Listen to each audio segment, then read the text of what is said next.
کیا حضور صلی اللہ علیہ وسلم کی نماز جنازہ ادا کی گئی تھی؟ بسم اللہ الرحمن الرحیم۔ ناظرین، آج ہم ایک اہم سوال کا جواب جانیں گے۔ کیا حضور نبی کریم کی نماز جنازہ ادا کی گئی تھی؟ اس سوال کا جواب ہے جی ہاں، ادا کی گئی تھی، مگر عام مسلمانوں کی نماز جنازہ سے انداز مختلف تھا۔ حضور صلی اللہ علیہ وسلم کسی کے مقتدی نہیں ہو سکتے تھے، اس لیے کوئی ایک امام مقرر نہیں کیا گیا۔ سب سے پہلے مرد حضرات کمرے میں داخل ہوئے، انہوں نے صفیں بنائیں اور بغیر امام کے نماز ادا کی۔ سب نے انفرادی طور پر درود و دعا پڑھی۔ اس کے بعد مرد حضرات باہر نکل گئے، پھر خواتین کمرے میں داخل ہوئیں۔ خواتین نے بھی بغیر امام کے نماز جنازہ ادا کی۔ اس کے بعد بچوں نے نماز ادا کی۔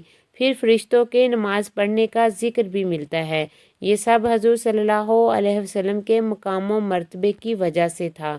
کسی انسان کو یہ حق حاصل نہ تھا کہ وہ نبی کا امام بنے۔ نماز جنازہ روضہ مبارک میں ادا کی گئی۔ یہ واقعہ پیر کے دن پیش آیا۔ حضور صلی اللہ علیہ وسلم کی وفات کے بعد صحابہ کرام غم سے نڈھال تھے، مگر ادب کا دامن ہاتھ سے نہ چھوڑا۔ نماز جنازہ میں درود ابراہیم پڑھایا گیا، اللہ سے مغفرت کی دعا کی گئی۔ یہ نماز کئی گھنٹوں تک جاری رہی۔ ہر شخص باری باری حاضر ہوتا اور اپنے نبی کو آخری سلام پیش کرتا۔ یہ منظر ایمان افروز تھا۔ کسی قسم کی جلدی نہیں کی گئی، کیونکہ امت اپنے نبی سے آخری محبت کا اظہار کر رہی تھی۔ حضور صلی اللہ علیہ وسلم کی تدفین بھی اسی حجرے میں ہوئی جہاں آپ صلی اللہ علیہ وسلم کا وصال ہوا۔ آج وہی جگہ روضہ رسول کہلاتی ہے۔ یہ واقعہ تاریخ اسلام کا انوکھا واقعہ ہے۔ کسی اور نبی کے ساتھ ایسا نہیں ہوا۔ یہ حضور صلی اللہ علیہ وسلم کی عظمت کی دلیل ہے۔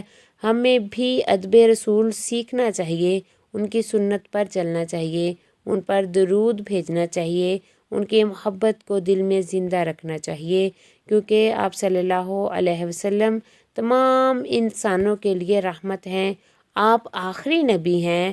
آپ صلی اللہ علیہ وسلم اللہ کے محبوب ہیں۔